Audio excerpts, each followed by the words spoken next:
Hello, I'm making hollow again. I just wanted to show you, I had, whoops,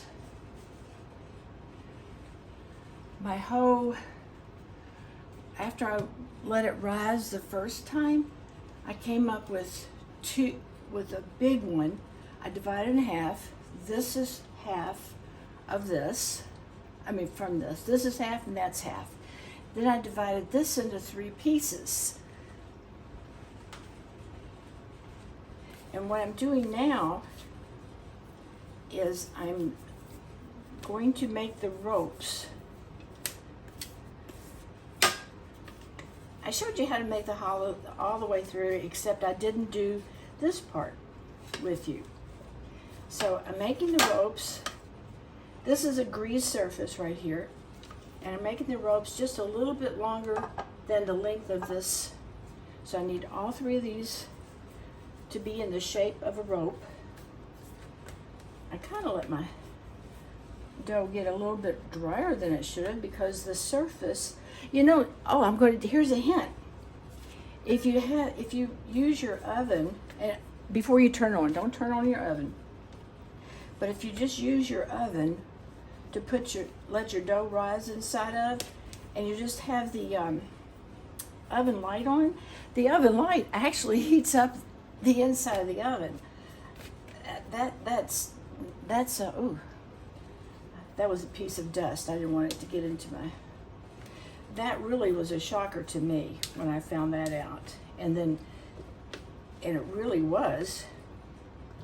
These are all exactly the same size, but for some reason, this one, oh, I see. It's still trying to rise.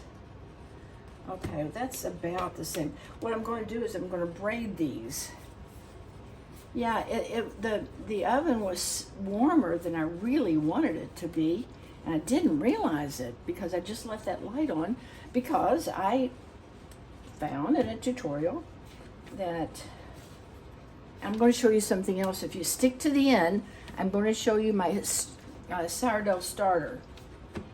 And I didn't show you how I made it because I tell you what, if you ask, I must have watched 10 or 12 tutorials on how to make a sourdough starter, and I think I got 10 or 12 different answers.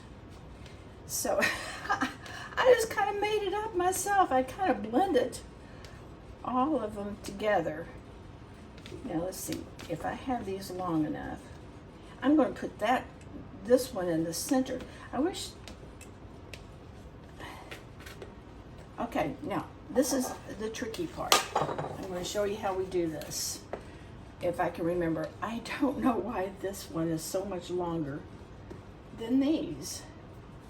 Because they're exactly, I weighed them to make sure, but I think I ran down to get my camera because I decided at the last minute I was going to do a tutorial on it. I think that's what happened, is when I went down to get my camera, this one had a chance to rise a little bit. Oh well, you live and you learn. So I'm going to put, oh Zippy, don't you start. Mama's on camera right now. I can't stop and pet you. All right, so here's how we're going to do this. You start with one. You lay this back up. I'm going to lay this over here. This is how you get your braided challah.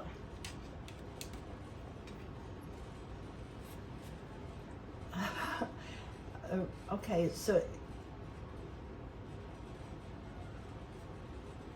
okay. The other one says that, oh, a rope slightly longer than pan, and then carefully braid them together. Well, the other recipe told me how we braid them. If I was going to braid these, I would tuck this one. Maybe I just do it this way. Okay. There we go. That's how we do it. We tuck this end under here, and this under. I'm trying to remember how I did it from years ago. I used to do this. Now see how, did you see how I did that? Yeah, you did. See, this one's tucked in underneath that. That's tucked in underneath that. This is an 8x5 or 8x4. I can't remember. But I'm going to tuck this whole thing into this.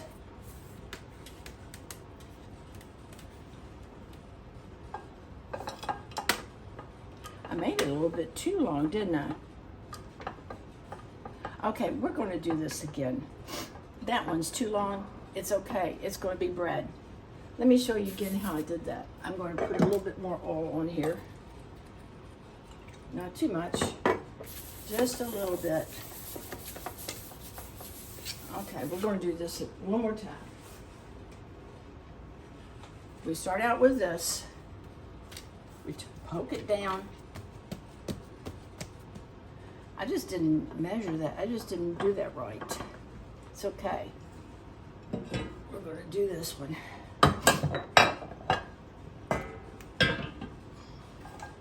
Poke this down. And I'll tell you, I know I did this correctly. Hold on.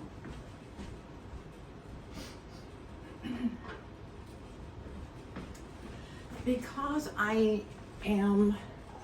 because I'm so easily confused, I bought this thing so that I can measure stuff out. This is called a dough scraper, and I use this to divide my dough into 3 portions. Well, I'm going to do it this way. I just washed that after I used it last time. So we're going to see this weighs about 10.6, and this weighs about 9.5. So this one is the smaller one so far, and this one weighs 10. I'm going to take a little bit from the 10.6, put it on the 9.5, and we're going to call that even. All right, now I need to, okay, if I braid it this way, it's going to be good. I made a mistake by braiding it long ways. So I'm going to make this into a rope.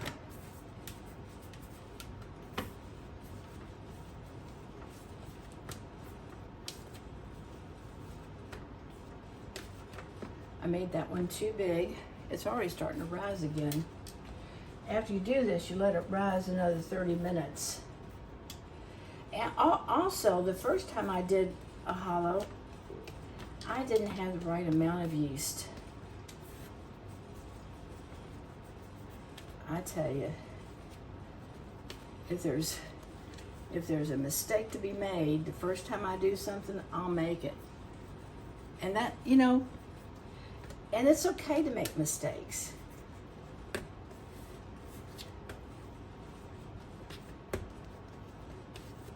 The important thing is you don't want to beat yourself up if you did make a mistake. Are you all seeing that okay? All right. Since this is going to be a video, you'll be able to expand your screen if you need to. When I do those shorts, you can't expand your screen. Anyway, it's okay to make mistakes. Sometimes we make mistakes when we're trying to keep the commandment. You know, we know the commandments, but sometimes, like I tell you what, my biggest weakness is I get angry. And you know what? When you're angry, what that really means, okay, what that really means when you get angry about something, it means that you think your needs and your wants are more important than anybody else's. Okay, so we're going to